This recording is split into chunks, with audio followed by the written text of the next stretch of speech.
Mari kita berdoa. Bapa, kami bersyukur karena Kau baik dalam hidup kami. Kami percaya kami punya Allah yang dahsyat, Yesua HaMashiach, Yesus Kristus yang ada dalam hidup kami, yang membuat kami bersemangat memuji dan memuliakan nama Tuhan. Saat ini Tuhan, kami dengan kerendahan hati kami mau tunduk di hadapan-Mu ya Bapa. Dengan otoritas-Mu ya Bapa, membuat hidup kami untuk datang bersekutu dengan Tuhan. Kami rindu mendengarkan kebenaran firman Tuhan. Ubahkan hidup kami ya Bapa, dengan hikmat pengetahuan yang Tuhan berikan kami kepada kami hari ini ya Bapa, melalui kebenaran firman Tuhan. Biarlah Tuhan otoritas-Mu yang bekerja dalam hidup kami ya Bapa. Kami hadirkan Roh Kudus-Mu ya Bapa, yang menjamah setiap hati kami ya Bapa. Terima kasih Tuhan, hati kami siap terbuka untuk mendengarkan kebenaran firman Tuhan. Mari percaya sama-sama katakan amin. Puji Tuhan, shalom. Shalom Aleichem. Ya, Bapak Ibu, mungkin ada yang bertanya, bahasa apa itu? Maksudnya salam apa itu seperti itu? Ataupun saya berkata Shalom Elohim. Bapak Ibu bisa menjawabnya Elohim Shalom. Bapak Ibu, Shalom Aleichem ini bahasa sehari-hari bangsa Israel ya. Sampai sekarang mereka kalau bertemu satu sama lain atau dalam artinya sinagog, mereka mau menyampaikan salam kepada jemaat Tuhan, mereka menggunakan kata Shalom Aleichem.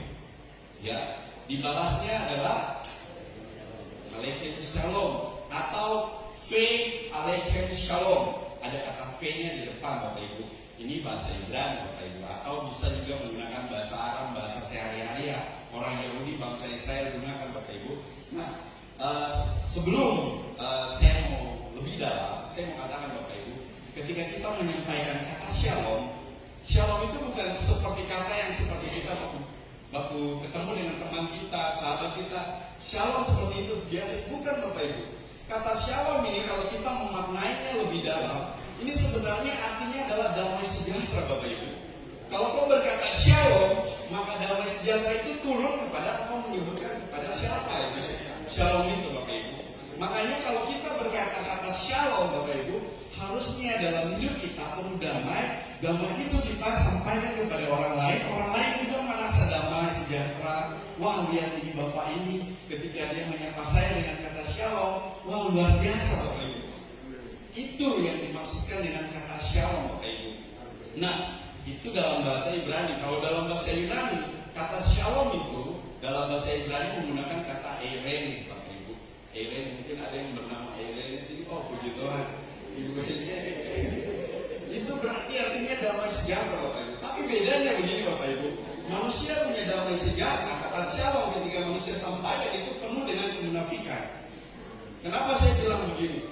Karena berbeda dengan Yesus, Yesua HaMashiach punya kata Shalom waktu dia berkata ketika dia ketemu murid-muridnya sebelum dia naik ke surga.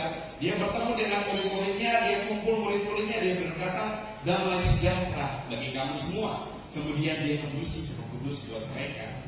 Ya, kemudian ketika waktu dia bangkit, sebelum naik dia bangkit dari kematian, kemudian dia menampakkan diri kepada murid-muridnya. Murid-muridnya takut semua. Pada waktu itu Bapak Ibu, mereka berkumpul ketika itu Yesus muncul, Yesua HaMashiach muncul, dan Yesus berkata begini, Shalom dalam bahasa Yunaninya, Eirene, yang artinya damai sejahteraku kuberikan kepada kalian semua. Bapak Ibu, Yesus punya damai sejahtera ini berbeda dengan manusia yang tadi saya bilang ya. Waktu Yesus datang ke dunia ini, dia membawa sebenarnya kerajaan Allah turun ke dunia ini. Tapi kalau orang yang tidak percaya Yesus Kristus, maka matanya secara jasmani tertutup. Kalau secara rohani dia nggak tahu, wah ini luar biasa. Yesus datang ke dunia ini, dia membawa kerajaan Allah turun ke bumi. Kenapa saya mengatakan? Waktu Yesus turun di Danau Genesaret, dia menginjakan kaki setelah dari perahu ya, dia turun, diinjakan kaki, kemudian situ bertemu dengan siapa? Orang yang gila ya. Orang yang gila ini dipenuhi dengan yang namanya legion Bapak Ibu. Tahu tidak legion itu siapa? Legion itu adalah penguasa pimpinan tertinggi di wilayah itu ya Bapak Ibu. Ada pimpinan-pimpinan lain, ibaratkan iblis atau setan. Tapi legion ini pemimpin dari banyaknya pasukan juga. Pasukan artinya kalau setan, jin, iblis segala apa, dia punya pimpinan namanya legion ini. Dia memimpin banyak pasukan. Tapi di daerah situ, ketika Yesus turun menginjakkan kaki, apa yang terjadi Bapak Ibu? Legion itu berkata apa? Tidak tahu Bapak Ibu. Jangan siksa kami. Bahkan mereka ketakutan Bapak Ibu. Kenapa? Karena Yesus sementara ketika injakan kaki ke bumi, maksudnya adalah mati, turun di situ, kemudian kerajaan maut itu goncang Bapak Ibu. Iblis itu goncang Bapak Ibu. Itu sebenarnya kalau kita melihat, tapi ya untuk lebih dalam, saya ingin bagikan kebenaran firman Tuhan yang sering kita baca, tapi saya rindu ketika saya baca, saya gali firman Tuhan ini, saya merenungkan. Ternyata ada kebenaran yang luar biasa Bapak Ibu, yang waktu itu Yesus sampaikan, atau Yesus Masias sampaikan kepada murid-muridnya yang pertama dan orang-orang pada waktu itu ikut Yesus. Nah, bagaimana dengan kita yang tidak melihat Yesus pada waktu itu? Yesus berkata, berbahagialah kita yang percaya Bapak Ibu, tapi tidak melihat. Bayangkan, orang yang hidup dengan Yesus Kristus saja masih bisa jatuh ya. Mohon maaf. Waktu murid-murid Yesus ikut Yesus masih sering jatuh, tapi Yesus tidak pernah usir mereka. Justru Yesus bimbing mereka sampai mereka mengerti, sampai mereka totalitas hidup mereka berikan untuk Tuhan.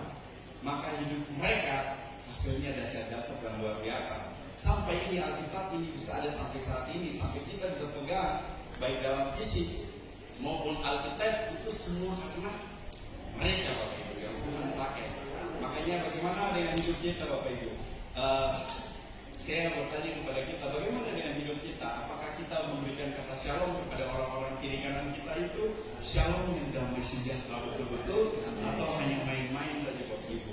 Mari mulai hari ini, kalau kita berkata shalom, berarti itu artinya kita harus memaknai itu adalah damai sejahtera. Damai sejahtera dari mana? Bukan dari manusia, dari Allah, Elohim. Dari Yesus Kristus yang berikan kepada kita, kita harus bagikan buat orang lain. Amin. Nah Bapak Ibu, saya ingin bersaksi dulu. Ya, saya memang kecil, saya sekolah minggu ya dari sini Bapak Ibu. Saya sekolah minggu dari sini sampai saya selesai sekolah minggu, saya kaum muda lagi. Bahkan saya datang bulan Februari, saya datang ke Sorong sini. Saya bawa istri saya datang, saya kaget. Ini ketua kaum muda kami nih, dari saya punya zaman gitu, saya kaum muda sampai sekarang tidak pernah tergantikan Bapak Ibu. Saya ini heran, maksudnya heran bukan heran karena apa, bukan. Tapi saya bilang wah luar biasa sekali. Dari kaum muda waktu saya masih kaum muda, ketua kaum mudanya, saya sebutkan saja Bapak Billy Iser ya, ketua kaum muda kami waktu itu, sampai sekarang saya datang, saya juga kaget, wah luar biasa sekali nih, seberapa tahun ini memimpin anak-anak muda di Niel ini Bapak Ibu.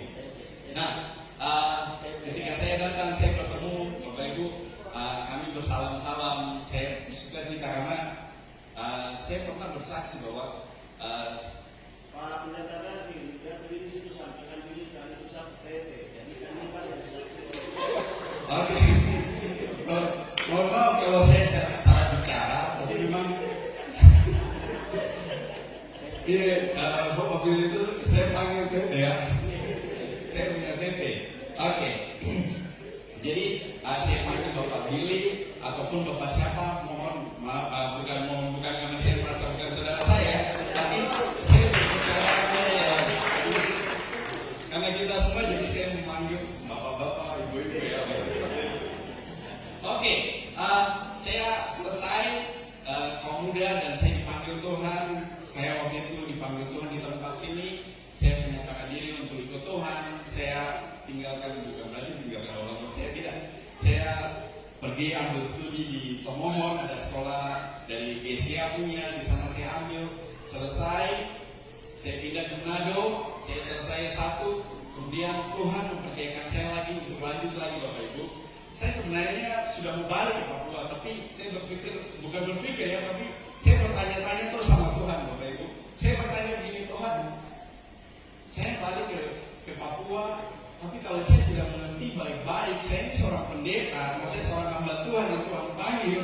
Kalau saya tidak mengerti baik-baik tentang firman Tuhan, Alkitab ini, maka saya bukan dikatakan hamba Tuhan, Bapak Ibu. Makanya ketika saya bertanya sama Tuhan, Tuhan suruh saya lanjut lagi. Tapi bedanya Tuhan suruh saya itu ambil S2 pendidikan, Bapak Ibu. Padahal kalau berpikir saya harusnya ambil S2 teologi lagi untuk memperlengkapi ya, linear ya. Jadi satu teologi, S2 teologi, tapi justru berbeda, harus ambil pendidikan. Saya bertanya-tanya, apa maksudnya Tuhan sampai Tuhan kasih begini, Bapak Ibu? Saya lihat pendidikan di Papua itu masih kurang, Bapak Ibu. Saya lihat pendidikan di Papua ini masih kurang. Maksudnya masih kurangnya apa, Bapak Ibu? Pendidikan agama Kristen, pendidikan teologi itu masih kurang, Bapak Ibu.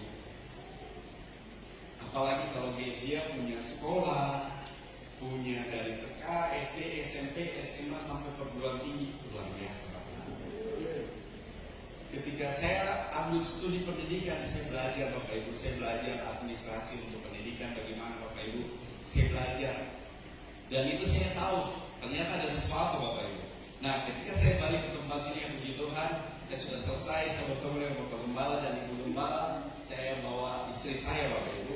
Sebenarnya istri saya yang paksa untuk datang ke Niel, Bapak Ibu. Sebenarnya saya ada jadwal pelayanan di Rema, tapi istri yang paksa untuk datang ke Niel. Maksudnya mungkin istri saya mau lihat di mana itu tempat saya besar, maksudnya terima Tuhan di gereja mana gitu, Bapak Ibu. Akhirnya minggu kemarin saya undang, kami duduk di belakang dan bersyukur dia lihat, dia berkata, wah luar biasa. Saya bilang, jangan lihat luar biasa dia seperti ini, tapi lihat ini jemaat-jemaat Tuhan ini yang dulu tanam lutut ini, Bapak Gembala, Ibu Gembala yang tanam lutut, ini lihat jemaat-jemaat Tuhan ini yang sampai gereja bisa jadi seperti begini. Makanya, ya, musiknya lagi luar biasa, Bapak Ibu. Saya kaget nih, hebat, luar biasa sekali. Tapi memang pergumulan kita harus menggenerasikan yang baru-baru ya. Kita harus, anak-anak itu harus diperlengkapi dengan keterampilan-keterampilan. Kalau tidak ada keterampilan di dunia pendidikan, itu tidak akan dipakai, Bapak Ibu. Makanya harus dengan keterampilan, anak-anak kita harus terus diberi keterampilan. Amin. Baik, itu sedikit kesaksian yang masih banyak, tapi kita harus dengarkan firman Tuhan, karena firman Tuhan itu inti dari segala-galanya. Amin. Mari kita buka Alkitab kita dalam Matius pasal 7. Matius pasal 7 ayat yang ke-24.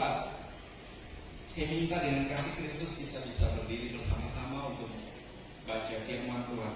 Matius pasal 7 ayat 24 hingga ayat 26. Dalam hitungan 1 sampai 3 kita akan baca bersama-sama. 1, 2, 3. Setiap orang yang mendengar perkataanku ini dan melakukannya, ia sama dengan orang yang bijaksana yang mendirikan rumahnya di atas batu. Kemudian turunlah hujan dan datanglah banjir. Lalu angin melanda rumah itu, tetapi rumah itu tidak rubuh sebab didirikan di atas batu. Tetapi setiap orang yang mendengar perkataanku ini dan tidak melakukannya, ia sama dengan orang yang bodoh yang mendirikan rumahnya di atas pasir. Kemudian turunlah hujan dan datanglah banjir, lalu angin melanda rumah itu sehingga rubuhlah rumah itu dan menyebabkan kerusakan. Terima kasih, silakan duduk. Berbahagialah kita yang membaca firman Tuhan. Amin. Bapak Ibu, firman Tuhan ini kalau kita baca, kita sudah baca dari anak sekolah minggu sampai kita besar sekali ini, sudah jadi bapak-bapak, mama-mama, tete, nenek. Ketika kita dengar firman Tuhan ini, kita pasti sudah berpikir, oh ya ini berbicara tentang ini. Saya sudah tahu ini berbicara tentang ini. Bapak Ibu, memang betul yang dalam pandangan kita masing-masing kita sudah pernah dengar firman Tuhan, itu betul. Tapi Bapak Ibu, izinkan saya, Bapak Ibu, saya ingin membawakan sesuatu mengenai perkataan Yesus yang sesungguhnya itu maksudnya apa. Waktu Yesus bicara ini, Yesus manusia ini, dia berbicara kepada murid-muridnya. Waktu dia di bukit, dia mengajar, ini maksudnya apa sebenarnya, Bapak Ibu. Saya ingin bagikan buat kita, Bapak Ibu, makanya izinkan kita duduk dengan baik-baik, kita mendengarkan firman Tuhan. supaya kita mengerti, supaya ketika kita pulang kita tidak lagi lupa firman Tuhan itu, tapi kita mengerti terus dan kita lakukan terus dalam hidup kita. Amin. Lembaga kita memberi judul yaitu 2 macam dasar, Bapak Ibu. 2 macam dasar ini kebanyakan ketika orang mendengarkan khotbah tentang ini, pasti bicara tentang pondasi-pondasi rumah ini. Aduh, ini harus dibangun dari pasir dulu, dari batu dulu, kemudian dari apa lagi Bapak Ibu? Kayu, apalah segala apapun itu. Pasti berbicara, kita pikir pasti berbicara tentang pondasi-pondasi rumah. Bapak Ibu, itu tidak salah Bapak Ibu. Tapi untuk lebih meyakinkan kita lihat apa maksudnya Tuhan. Nah, saya bagikan dulu ya Bapak Ibu latar belakangnya ya, introduksi dulu. Matius ini seorang yang dulunya dia adalah seorang pemungut cukai Bapak Ibu. Kalau dalam bahasa Ibrani namanya, mereka panggil dia Lewi Bapak Ibu. Waktu itu dia sementara ya, dia punya kisahnya, dia duduk di pinggir di depan rumahnya, kemudian Yesus lewat dan Yesus panggil dia, kemudian dia memberi hidupnya untuk ikut Tuhan.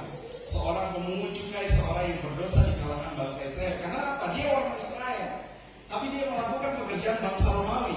Romawi menyuruh dia untuk jadi pemungut cukai, memajak orang-orang Israel untuk uang-uangnya itu diberikan kepada dia dan dia berikan kepada bangsa Romawi. Tapi sebenarnya Bapak Ibu, justru ketika dia diperintahkan bangsa Romawi, yang dia lakukan adalah 2 kali lipat dia minta pajaknya. Yang satu masuk ke dia, yang satu dia harus kembali kepada bangsa Romawi. Itu pekerjaannya. Makanya orang Israel waktu itu lihat dia ini adalah orang berdosa. Waktu Yesus datang ke dia, orang-orang banyak lihat Sakeus kan, kepala pemungut cukai. Loh, Yesus, kenapa kamu datang kepada orang yang berdosa ini? Karena di mata mereka pekerjaan ini berdosa, karena pekerjaan ini menagih uang-uang mereka bawa kepada bangsa Romawi. Beda kalau waktu itu tagih uang mereka bangun ya, baik suci mereka baik untuk pelayanan mereka, itu paling mulia. Tapi ini berbeda Bapak Ibu. Nah makanya Matius ini adalah seorang penulis kitab yang kita baca ini. Matius ini dia sendiri yang menulis kitab ini Bapak Ibu. Perjuangannya panjang Bapak Ibu. Nah Matius ini pelayanannya ini lebih kepada orang-orang Yahudi Bapak Ibu. Kenapa kepada orang-orang Yahudi? Karena dari Matius ini kitab Injil. Jadi kitab Injil ini ada 4 kitab Injil. Matius, mohon maaf ya, ini sedikit pelajaran aja. Matius, Markus, Lukas, dan Yohanes. Ini adalah kitab Injil. Kalau dikatakan Injil ada berapa? Injil cuma 1, yaitu Yeshua Masiah, Yesus Kristus. Injil ya. Injil itu cuma 1. Tapi kalau kitab Injil ada 4. Matius, Markus, Lukas, Yohanes. Bapak Ibu, Matius ini termasuk dalam Injil sinopsis. Sinopsis ini dalam bahasa Yunani-nya artinya melihat secara bersama-sama, dan optik itu pokoknya mereka memandang secara bersama-sama. Jadi ada 3 kitab, yaitu Matius, Markus, dan Lukas. Jadi kalau kisah ini ada tercatat di Matius, berarti juga ada tercatat di antara Markus atau Lukas, pasti ada ceritanya yang sama. Makanya kalau kita belajar Matius, maka kita harus lihat juga kitab Markus dan Lukas. Nah, pelayanannya kepada orang Yahudi dari Matius, Markus, Lukas, kitab tertua adalah kitab Markus. Tapi kenapa Markus tidak ditulis ditaruh di bagian pertama Perjanjian Baru? Kenapa tidak ditaruh Markus paling pertama? Karena dari deretan tahunnya Markus yang paling tertua ya. Tapi kenapa Matius? Karena Matius melayani kepada orang Yahudi, kemudian dia melayani kepada orang-orang Yahudi, kemudian di paling pertama Matius menulis silsilah Yesus Kristus, Yeshua Masiah. Dalam pandangan orang Yahudi, kalau berbicara tentang silsilah, itu luar biasa. Orang Yahudi itu menghormati sekali yang namanya silsilah, Bapak Ibu. Dari silsilah, dari Daud sampai dari pertama sampai kepada Yesus, Yeshua Masiah. Itu kenapa makanya akhirnya ditaruhlah Matius yang paling pertama. Matius melayani kepada orang Yahudi dengan ada tujuannya Bapak Ibu. Kita harus tahu dulu tujuannya. Tujuan pertamanya Bapak Ibu, Matius menulis ini, dia menulis kitab ini tujuannya untuk memberikan kepada setiap pembaca, siapapun yang membaca kitab ini, untuk tahu bahwa ada seorang saksi mata yang mengenal kehidupan Yesus, yaitu Matius Bapak Ibu. Jadi dia tulis ini supaya semua orang tahu bahwa ada seorang saksi mata yang betul-betul melihat pekerjaan Yesus, kehidupan Yesus melayani pada waktu itu. Yang kedua, tujuannya adalah untuk meyakinkan kita sebagai pembaca ya, zaman dulu. Karena kita ini adalah ya, mungkin kita yang menikmati lah firman Tuhan ini. Mereka yang paling pertama, mereka yang dapat firman Tuhan ini. Kita ini adalah bagian dari menikmati saja Bapak Ibu. Kita menikmati hasil dari mereka punya, maksudnya firman Tuhan ini Bapak Ibu. Yang kedua adalah meyakinkan pembacanya bahwa Yesus adalah anak Allah. Anak Allah yaitu artinya Mesias yang dinubuatkan dalam PL ini dia ini yang sudah datang ini, Mesias ini, anak Daud ini. Makanya waktu orang buta dipanggil Yesus anak Daud, Yesus datang tersentuh Bapak Ibu. Kenapa?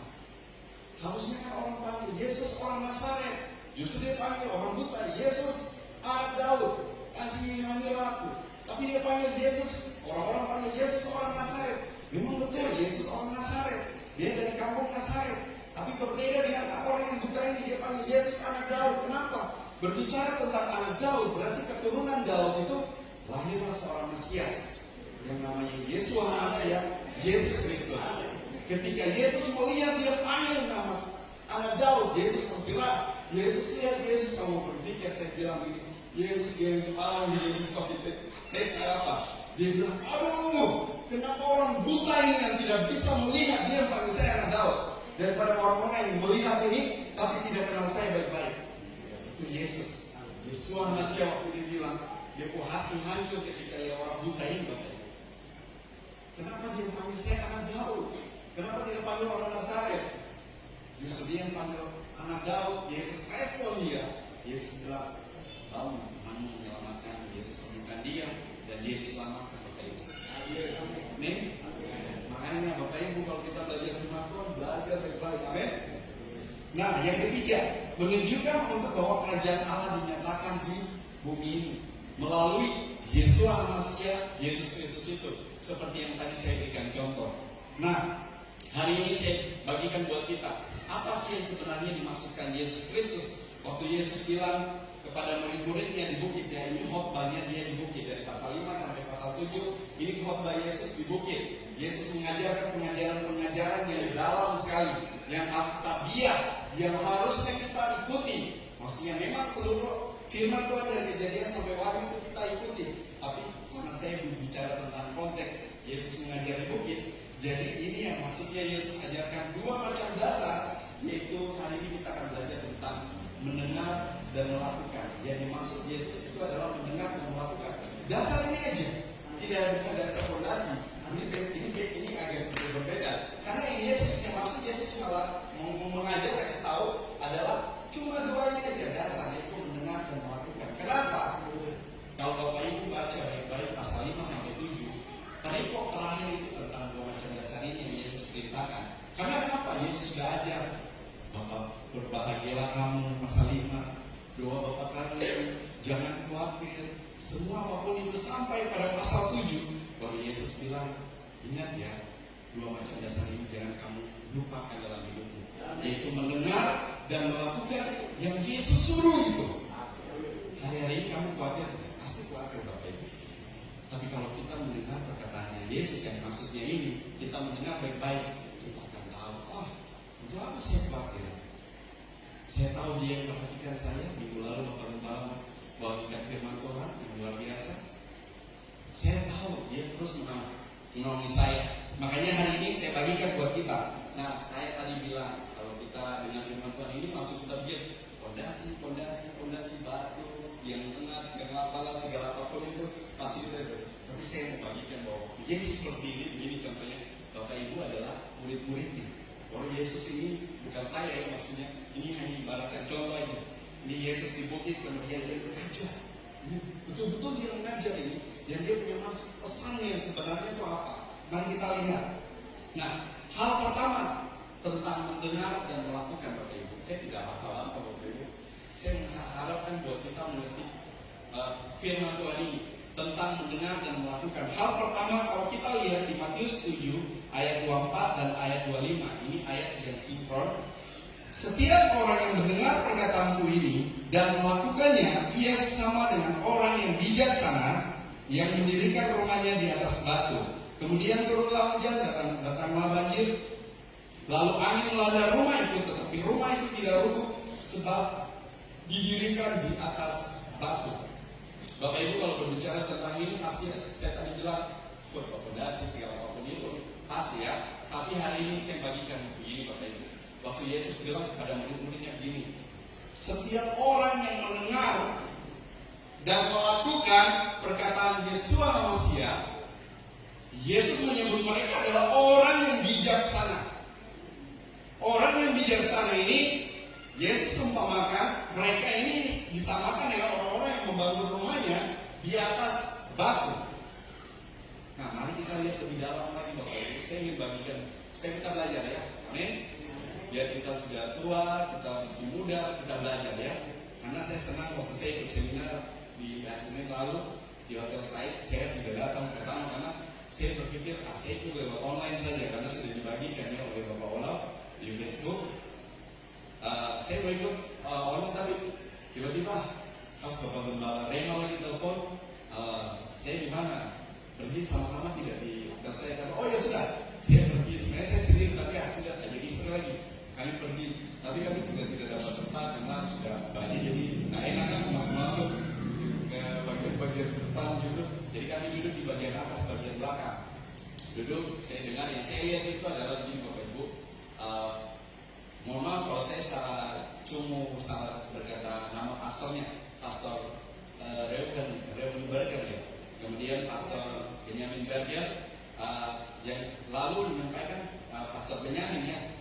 Oh ya Pastor Ruben Berger. Nah ketika dia menyampaikan dalam bahasa Inggris yang saya lihat ini Bapak Fred Kambu.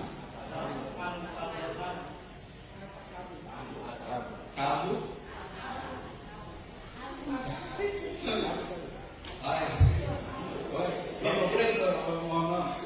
Jadi Bapak Fred ketika dia menerjemahkan Bapak Ibu dari bahasa Inggris ke kami yang bahasa Indonesia ini, saya bilang ini luar biasa Bapak Ibu. Kenapa Bapak Ibu? Yang tua saja bisa terus belajar, yang tua saja terus bisa memberitakan firman Tuhan lewat keterampilannya bahasa Inggris. Dia memberikan penerjemahan buat kami mengerti Bapak Ibu, penjelasan tentang dari Pastor Ruben Bapak Ibu. Bahkan kita menjadi saya lihat ini, wah orang ini sudah luar biasa. Saya tidak tahu umurnya berapa, tapi saya berpikir bahwa luar biasa. Bagaimana dengan kita? Justru yang datang kemarin itu semua orang tua Bapak Ibu. Bagaimana saya pikir anak-anak muda di mana nih? Mereka punya semangat untuk mendengarkan pengajaran itu mana? Jadi saya pikir aduh Tuhan ini kayak harusnya harus lakukan pemulihan besar-besaran supaya anak-anak muda itu bukan saya menyinggung orang tua ya, orang tua itu semangat ya biasa. Karena begini Bapak Ibu, orang tua saja sudah tua, tapi mau mendengar terus, mau belajar terus Bapak Ibu kebenaran firman Tuhan ini. Apalagi yang bawa ini langsung dari Yerusalem, ya, dari Yerusalem keturunan Lewi ya, imam besar Harun Bapak Ibu. Ini keturunannya dia membagikan kebenaran firman Tuhan Bapak Ibu. Saya dengar itu luar biasa Bapak Ibu. Nah itu hanya sebagian sedikit aja buat kita supaya kita harus terus belajar. Nah kata mendengar waktu Yesus bilang setiap orang yang mendengar dan melakukan perkataan Yesus dia disebut orang bijaksana. Nah Bapak Ibu saya bilang Alkitab kita diterjemahkan dalam bahasa Indonesia. Saya ajak kita untuk belajar ya bahasa aslinya Bapak Ibu. Bahasa aslinya yaitu dalam bahasa kitab PB ini diterjemahkan dalam bahasa aslinya itu adalah bahasa Yunani Bapak Ibu.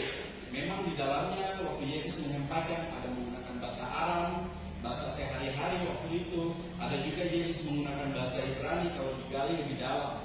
Tapi pada umumnya orang mengetahui bahwa PB itu ditulis dalam bahasa Yunani karena teks mereka dapat teks aslinya adalah bahasa Yunani. Bapak Ibu tahu tidak, kata mendengar yang dimasukkan Yesus waktu Yesus bicara kepada murid-muridnya itu menggunakan kata aku, ini bahasa Yunani, akowo, tapi itu dibaca jadi jadi aku itu yang artinya dalamnya seperti ini Bapak Ibu, memperhatikan, ya, kita mengerti, kita memahami, kita mencari tahu.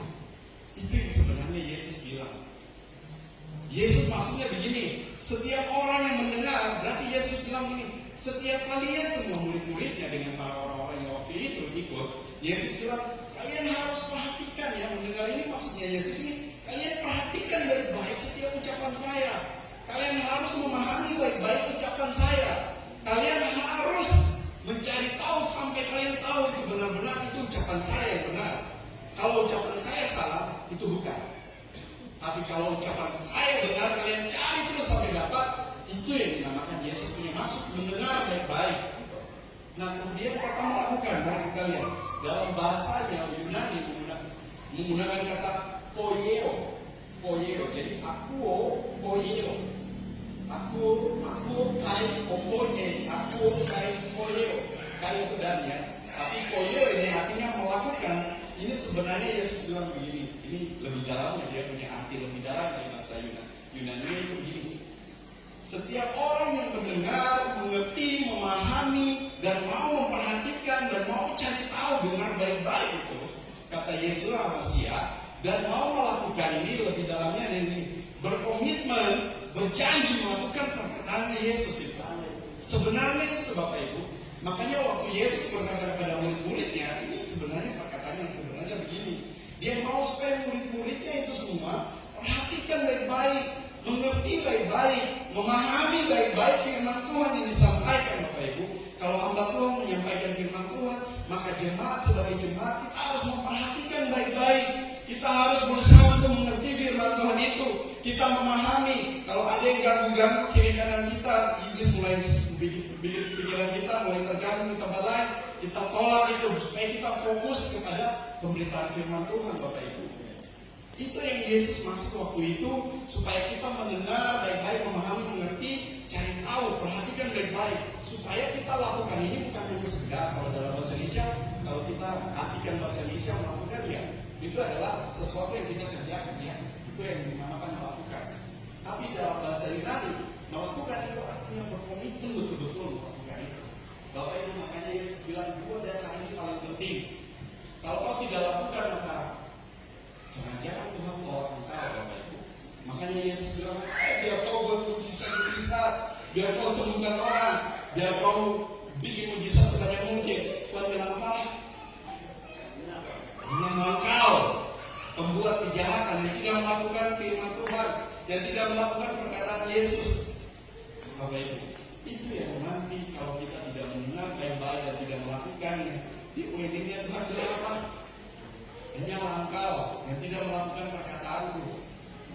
Makanya saya mau bilang perkataannya Yesus ini luar biasa kalau kita belajar baik-baik.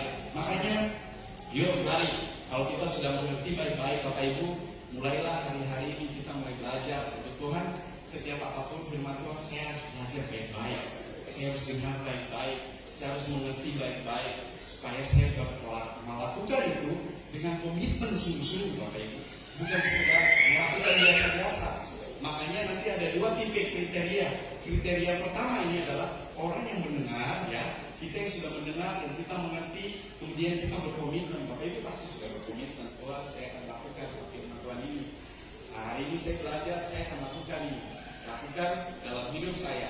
Makanya ketika kita berhasil lakukan itu, Yesus bilang, kamu dan saya, kalau kita melakukan dan mendengar baik-baik yang dimaksudkan, Yesus bilang kamu adalah orang yang bijaksana. Amin. Kita adalah orang yang bijaksana kalau kita mendengar dan melakukan yang tadi saya bilang itu. Maksud yang sebenarnya itu Bapak Ibu. Kita disebut orang bijaksana. Bapak Ibu, apa lagi artinya bijaksana Bapak Ibu? Saya mau bagikan buat kita bahasa Yunani-nya. Bahasa Yunani-nya dari bijaksana adalah pronimos Bapak Ibu. Kata pronimos ini dalam bahasa Yunani-nya itu adalah pikiran sehat, masuk akal, akal sehat, orang yang cerdas, bijaksana. Jadi waktu Yesus bilang orang-orang ini yang melakukan ini yang disebut bijaksana. Bijaksana itu bagaimana? Bijaksana itu orang-orang yang pikirannya sehat, akalnya sehat. Jadi kalau dia berpikiran sehat, maka dia akan lakukan yang Yesus katakan itu. Yesus masih katakan. Tapi kalau dia pikiran tidak sehat, maka dia tidak akan pernah lakukan. Makanya kriteria kedua Yesus bilang apa? Bodoh. Dia sama seperti orang bodoh yang hanya mau mendengar, datang hari Minggu mendengar, pulang dari situ tidak lakukan. Mohon maaf ya, ini kata firman Tuhan. Ini kata Yesus yang bilang, bukan saya. Yesus bilang gini, kamu orang bodoh. Itu kalau kamu tidak melakukan. Tapi kalau kamu melakukan, kamu mendengar dan melakukan, maka Yesus bilang kamu orang yang pikirannya sehat. Ini yang masuk gereja ini adalah orang-orang yang memang sehat, yang bijaksana, yang mengerti baik-baik, yang masuk akal pikirannya akal sehat masuk. Itu orang-orang bijaksana. Itu yang Yesus maksud, Bapak Ibu. Makanya Yesus umpamakan ketika dia pikirannya sehat, maka dia mengerjakan sesuatu itu adalah dia membangun rumah di atas batu, ya. Dia membangun rumah di atas batu. Mari kita lihat apa yang sebenarnya Yesus maksud ketika Yesus umpamakan orang yang sehat ini membangun rumah di atas batu. Mari kita lihat Lukas 6. Ini ceritanya sama juga terdapat dalam Lukas. Kalau di Markus tidak mencatat. Jadi saya ambil Matius dan Markus dan Lukas ini. Lukas 6 ayat 47 48 saya akan baca. Setiap orang yang datang kepadaku dan mendengarkan perkataanku serta melakukannya, aku akan menyatakan kepadamu dengan siapa ia dapat disamakan. Bapak Ibu tahu tadi tidak? Yang Matius berkata bahwa Yesus menyamakan orang-orang yang mendengar dan melakukan firman Tuhan ini. Yesus bilang mereka orang bijaksana, orang yang mendirikan rumah di atas batu, ya. Makanya lebih dalamnya orang itu mendirikan rumah di atas batu. Lihat lebih dalamnya di Lukas. Lukas catat lagi, bantu untuk memperjelas. Ia sama ayat 48, Lukas 6 ayat 48. Ia sama dengan orang yang mendirikan rumah. Lihat baik-baik. Orang itu menggali dalam-dalam dan meletakkan dasarnya di atas batu. Sampai di situ aja Bapak Ibu. Jadi Bapak Ibu, orang ini bukan hanya sekedar mendirikan rumah di atas batu. Yesus umpamakan begini. Karena Yesus pelayanan di bukan di Indonesia, tanah subur. Yesus bukan pelayanan di tempat yang banyak lautan, banyak air, sumber air segar, tanaman bisa tumbuh dengan segala rupa. Tidak Bapak Ibu. Zaman Yesus pelayanan ini di padang pasir, ya. Bangsa Israel itu penuh dengan pasir Bapak Ibu. Banyak pasir di sana. Makanya Yesus bilang, Yesus umpamakan orang ini mendirikan rumah di atas batu. Ini bukan sekedar begitu. Lukas mencatat lebih dalam. Ternyata Yesus punya maksud gini. Kalau dia mendirikan rumah, kalau seandainya pasir, ya lokasi yang dia mau bangun rumah, itu pasir semua. Bayangkan bagaimana dia menggali itu pasir. Kalau dia gali 1 meter, belum dapat batu, dia akan gali terus. Di sini dikatakan dia gali dalam. Dia gali terus. Mau sampai 10 meter belum dapat, dia gali terus. Bayangkan 1 kali 1. Kalau rumahnya besar berapa ini, dia gali sebesar itu. Dalam zaman dulu tidak ada alat kayak kita sekarang. Zaman sekarang, eksavator ataupun apa bisa angkat. Zaman dulu bagaimana Bapak Ibu? Susah. Makanya Yesus umpamakan orang ini. Artinya apa Bapak Ibu? Artinya begini. Yesus umpamakan supaya kalau mau percaya Yesus Masia, kita harus belajar baik-baik, dalam-dalam. Kita mengerti baik-baik perkataan Yesus, baik-baik mengerti, pahami, dan kita komitmen betul-betul, maka kita kerjakan itu. Makanya Yesus umpamakan dia ini seperti orang yang mendirikan rumah di atas batu. Bukan sekedar mendirikan rumah di atas batu gitu. Israel itu berbeda, ya. Makanya saya bilang dia gali dalam-dalam Bapak Ibu. Tapi ada satu kisah di Petra. Mungkin saya belum pernah pergi ke sana. Saya dulu juga pergi ke sana, tapi ya itu nanti Tuhan yang nanti atur. Bapak Ibu tahu tidak? Petra, saya suka karena maksudnya saya belum pernah pergi sana, tapi saya suka searching, ya. Apa gunanya YouTube? Apa gunanya teknologi kita setting hal-hal yang baik? Saya searching ke sana, saya lihat sebenarnya tidak bagus. Kenapa tidak ada hijau-hijaunya begitu maksudnya? Karena tidak ada terlalu hijau-hijaunya, tidak terlalu banyak. Kalaupun ada hijau, seperti kayak tidak ada kehidupan Bapak Ibu. Karena lebih banyak pasir, panas juga di sana, ya seperti itu. Tapi bukan itu Bapak Ibu. Saya mau bilang kepada kita, ketika saya lihat ada satu yang sekarang dijadikan cagar budaya, yaitu Petra. Itu daerah dekat Yordania, kalau tidak salah, dekat daerah Yordania itu Petra ini adalah batu karang Bapak Ibu. Dalam bahasa Yunaninya Petra yaitu batu karang. Jadi kalau Bapak Ibu punya anak yang dikasih nama Petra, nanti Bapak Ibu sementara kasih nama batu karang, ya. Jadi batu karang sini Bapak Ibu. Jadi kalau Bapak Petra sini, berarti kamu batu karang sini Bapak Ibu. Maksudnya Petra di sini karena Yesus tadi bilang didirikan di atas batu. Petra, kalau kita lihat di setting aja di Google atau YouTube, searching Petra itu adalah cagar budaya sampai saat ini. Karena kenapa? Di gunung batu ini, Petra ini gunung batu Bapak Ibu. Gunung batu yang dipahat oleh tangan manusia Bapak Ibu. Mereka membuat kuil-kuil atau rumah-rumah mereka, kota-kota. Nanti setting aja mereka buat sampai terlihat seperti, sampai sekarang orang berpikir kalau pergi ke sana bilang, oh seperti Borobudur ya. Padahal tidak Bapak Ibu, ini tangan manusia. Orang zaman dulu, nah, kalau saya bilang tadi ya, karena dia daripada saya susah-susah menggali pasir, kasih buang itu pasir, lebih baik saya cari gunung saja, baru saya bikin rumah tempat perlindungan Bapak Ibu. Saya pahat itu batu. Kalau Bapak Ibu lihat, oh luar biasa itu Petra di Yordania itu Bapak Ibu. Sampai sekarang bagus sekali. Itu terlihat rumah-rumah kayak gua-gua kecil bersusun-susun. Padahal itu tangan manusia yang buat. Waktu itu orang lakukan itu untuk supaya bisa berlindung dalam naungnya. Nah makanya saya bilang, waktu Yesus bilang seperti ini, itu orang berarti harus baik-baik adalah dia betul-betul terus. Kalau mau dekat dengan Tuhan Yesus Allah Masia, kalau kita mau terus dekat dengan Elohim atau Allah, maka kita harus terus dekat dengan Dia Bapak Ibu. Kita harus terus jangan padam Bapak Ibu. Makanya hal dua dasar ini Yesus bilang mendengar dan melakukan yang tadi saya bilang, maka kau disebut orang yang bijaksana. Makanya kalau kita pikirannya sehat, kita sudah mengerti ya pikiran sehat, maka kita akan lakukan. Oke? Kita dibilang orang bijaksana. Kriteria kedua, kita lihat, aduh ini pasti sudah, aduh ini kena saya ini kena saya lagi. Nah kriteria kedua mari kita lihat. Kriteria kedua ayat Matius 7 ayat 26-27. Kriteria kedua Matius 7 ayat 26-27. Tetapi setiap orang yang mendengarkan perkataanku ini dan tidak melakukannya, ia sama dengan orang yang bodoh yang mendirikan rumahnya di atas pasir. Ayat selanjutnya itu sama ya dengan yang tadi itu bicara tentang bangun rumah, begini-begini, semua itu pasti mau baik orang yang mendengar baik-baik dan melakukan firman Tuhan, dia disebut orang bijaksana pun tetap akan mengalami banjir, angin, ini ibaratkan masalah Bapak Ibu. Kita juga pasti tetap semua mengalami itu. Tapi bedanya itu orang yang bijaksana itu didirikan berbeda dengan orang yang bodoh ini. Mari kita lihat lebih dalamnya.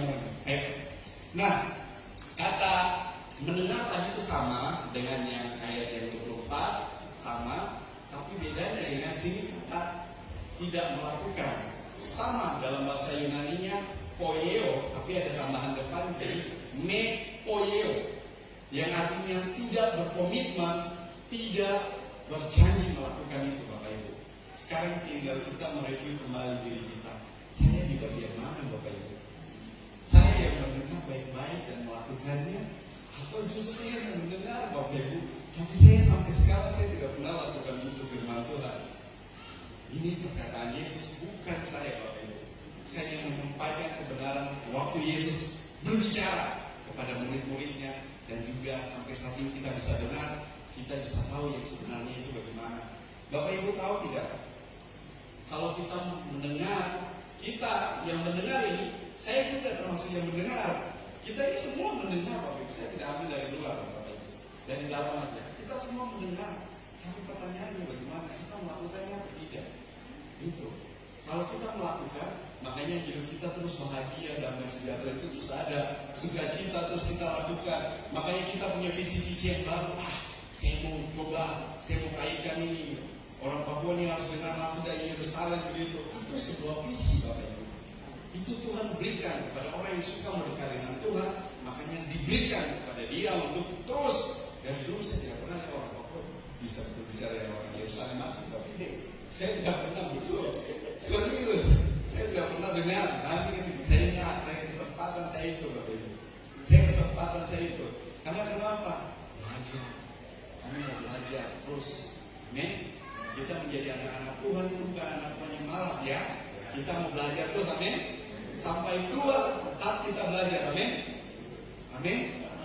Makanya mendengar sama, tidak melakukan. Makanya Yesus bilang kamu sama seperti orang bodoh. Tahu tidak, orang bodoh ini dalam aslinya yaitu menggunakan kata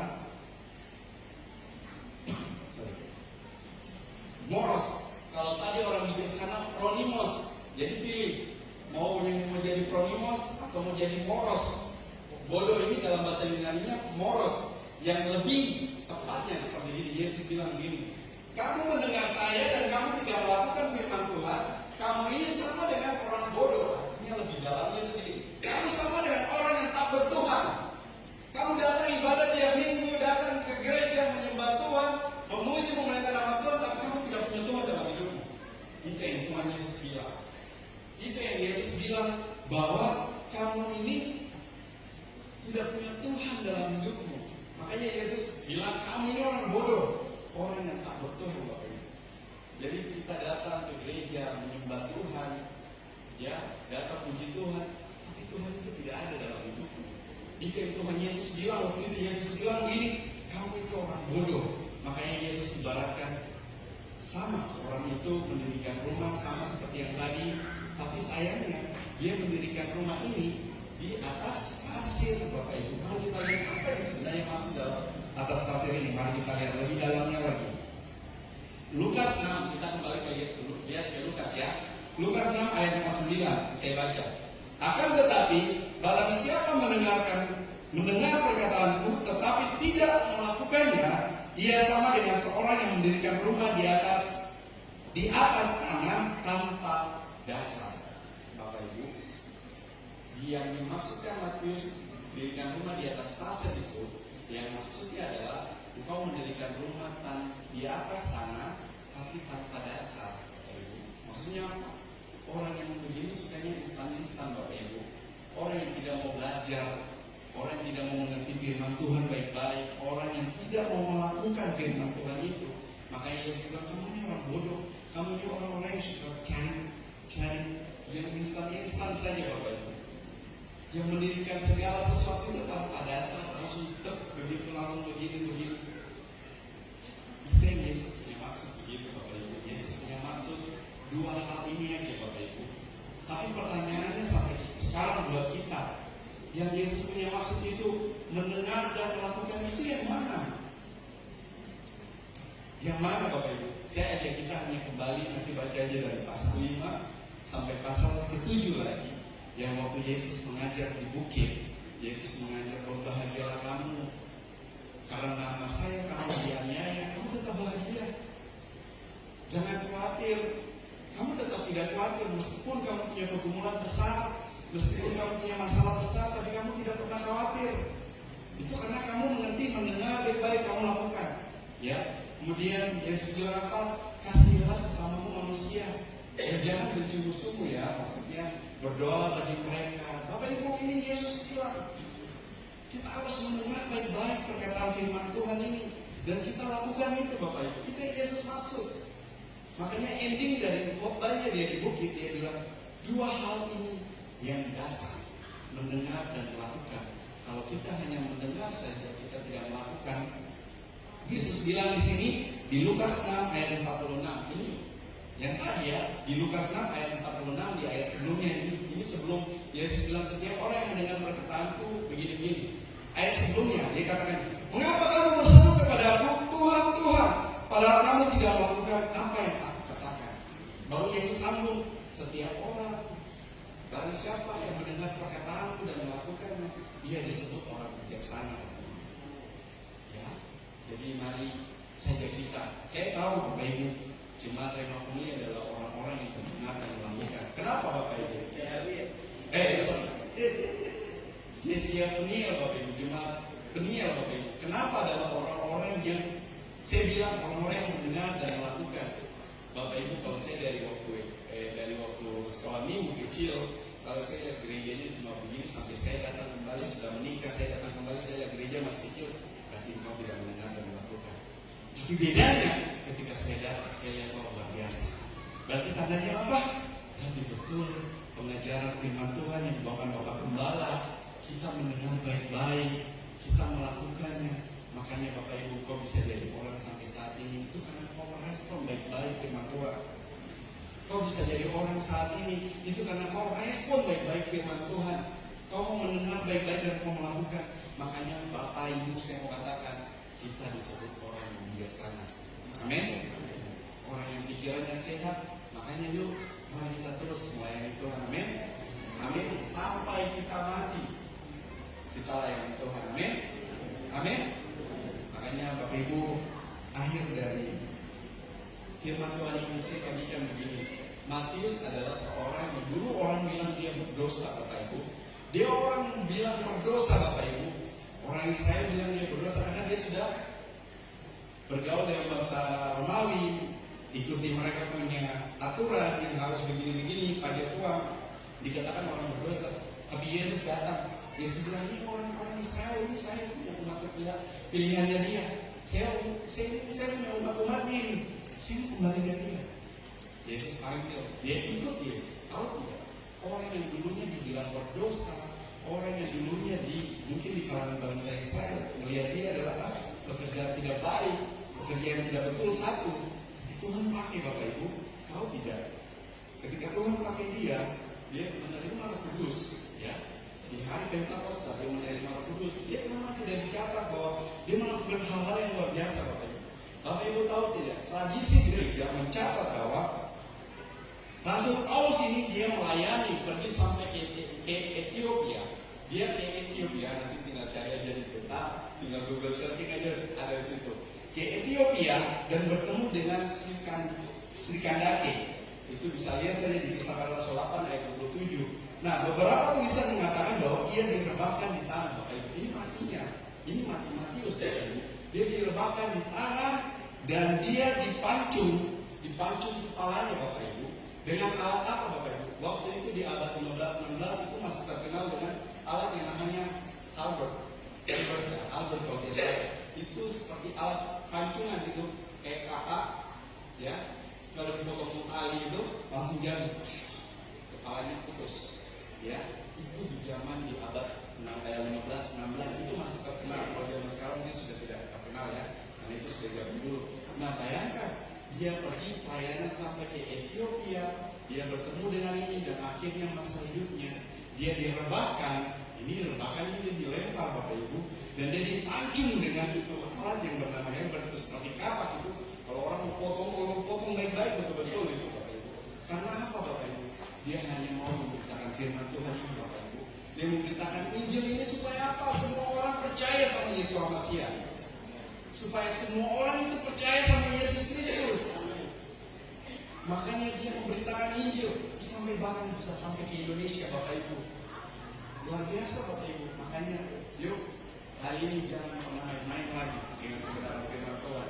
Dengar baik-baik dan kita lakukan. Amin. Puji Tuhan, mari kita berdoa. Haleluya. Terima kasih Tuhan. Terima kasih Bapak. Haleluya. Terima kasih Tuhan. Kami bersyukur hari ini Tuhan kami boleh mendengarkan kebenaran firman Tuhan. Kami tahu Tuhan berkarya dalam hidup kami ya Bapa. Kami tahu Elohim yang membuat kami mengerti sehingga kami mau melakukan firman Tuhan ini ya Bapa.